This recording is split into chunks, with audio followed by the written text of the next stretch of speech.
Fala galera, tudo tranquilo? Então vamos continuar falando sobre vegetação brasileira. Agora a gente vai falar sobre as vegetações costeiras, né? Cara, o Brasil é riquíssimo, né? O Brasil é muito rico em termos de biodiversidade. Então, tanto em áreas continentais, inclusive em áreas marinhas, né, sobre o controle brasileiro, o Brasil assim tira muita onda, tira muita onda. Infelizmente, é, essas importâncias, né, naturais, econômicas, elas não são muito bem gerenciadas, geridas, né? O processo de degradação é assim enorme, tá? Então vamos estudar um pouquinho, vamos entender um pouquinho dessas áreas. Então a primeira coisa é entender o seguinte, né? A grandiosidade da costa brasileira. Quando a gente fala de vegetação costeira, a gente tem que pensar na extensão da costa brasileira, tá certo? Quase, né? Cerca de 8.000 quilômetros. Se você entender as reentrâncias marinhas e tal, entre outras áreas, né, a gente pode chegar aí a mais de 9.000 quilômetros, tá? Mas vamos falar um pouquinho aqui sobre a extensão da costa, pegando porções, né, de clima tropical, de clima subtropical, com uma grande variedade. Vamos falar um pouquinho, galera, sobre essa extensão territorial. Esse mapa aqui, ó, dá uma ideia, né? Dá uma ideia legal sobre a extensão territorial do Brasil, entre os limites, né, do mar territorial brasileiro. Como assim, Rômulo? Mar territorial? Como que funciona isso? Não estou entendendo. Então, galera, nós temos uma faixa, né, que nós chamamos de mar territorial, de plataforma continental e de zona econômica exclusiva. Para a gente entender um pouquinho, né, para a gente entender isso, quando a gente fala de mar territorial, nós temos um distanciamento de cerca de 12 milhas marítimas, algo próximo, né, a 22 quilômetros de extensão. Tá certo? Quando a gente fala de zona econômica exclusiva, o mar territorial é como se fosse uma continuidade, né, do continente em termos administrativos, em termos de dominação, em termos de poder, em termos de soberania. Quando a gente fala de zona econômica exclusiva, está dizendo uma área de domínio econômico exclusivo brasileiro, tá bom? É uma faixa, né, de 200 milhas marítimas, né, próximo aí a 370 quilômetros de extensão.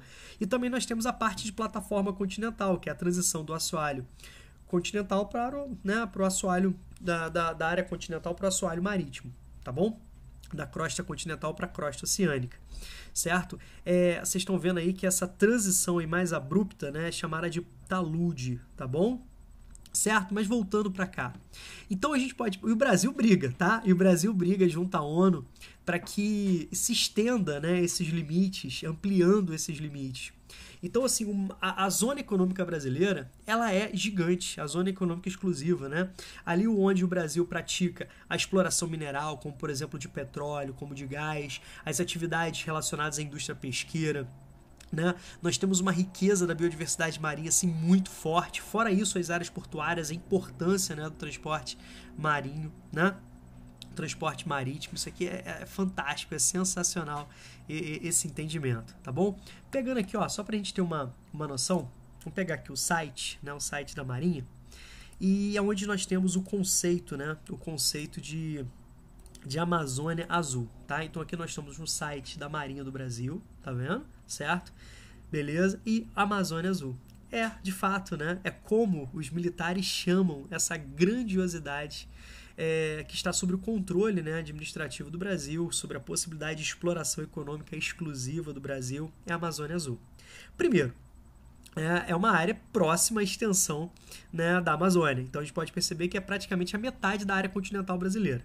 Então você já pode perceber a imensidão disso. Segundo, a importância econômica, a importância da biodiversidade, a importância estratégica, a importância geopolítica dessa área, que vai também trazer, né, relações também pela importância natural, importância econômica, importância geopolítica da região da floresta amazônica.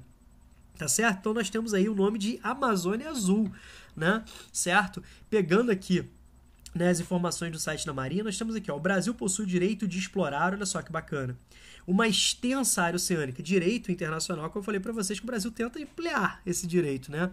Lembre-se da questão do pré-sal, né? Aquelas grandes reservas de petróleo descobertas recentemente, com bolsões de gás, inclusive, descobertas recentemente ao longo do governo Lula, né? Que levaram o Brasil a outro patamar em termos de reservas estratégicas de petróleo, tá certo? Então, assim, o mundo, né, de olho nesse petróleo e o Brasil tentando manter essa exclusividade, inclusive com a possibilidade de ampliar essa exploração, ou seja, a possibilidade de ter petróleo, né, em regiões cada vez mais afastadas do nosso litoral, ultrapassando inclusive os limites de 200 milhas marítimas, né, de 370 quilômetros, que garante ali a zona econômica exclusiva. Tá certo?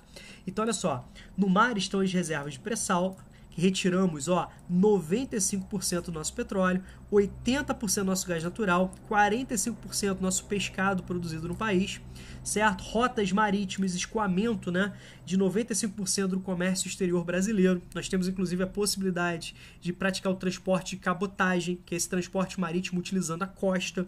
Embora a nossa prioridade foi o transporte rodoviário, né, o rodoviarismo, mais de 70% do nosso transporte se dá por caminhões, né? Isso aumenta muito o custo. Então o Brasil, com essa riqueza, poderia praticar não somente as BRs, né? As rodovias federais que ligam o sul ao norte do Brasil, mas poderia utilizar o transporte de cabotagem, que é um transporte muito mais barato em termos comparativos, né? Em termos comparativos, podendo chegar nessa relação carga e combustível a ser 15 vezes mais barato do que o transporte rodoviário, menor, né, o grau de poluição, tá certo? Então a gente poderia prestar atenção um pouco mais nessa necessidade de transporte intermodal, integrando as variedades, né, de transportes, os variados modais de transporte. Então, onde nós temos recursos naturais, uma rica biodiversidade ainda, né, inexplorada.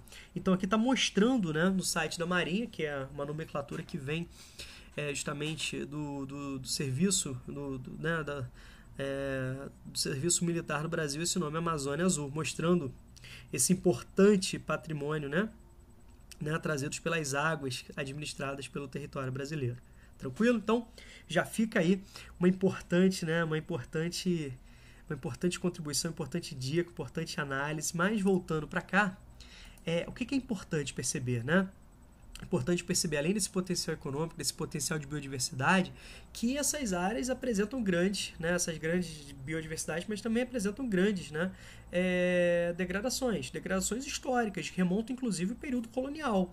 Então, muitas provas precisam que você faça esse entendimento. Quais são os fatores de degradação? Alguns relacionados à própria presença inicial do colonizador. Então, a gente está falando de um processo de desmatamento, né, para extração de recursos naturais, um processo de avanço das plantações inicialmente de cana-de-açúcar, tá? As plantations de cana-de-açúcar, incorporando extensas áreas, progressivas áreas, utilizando ali o processo de coivara, né, de limpeza através do fogo, tá bom?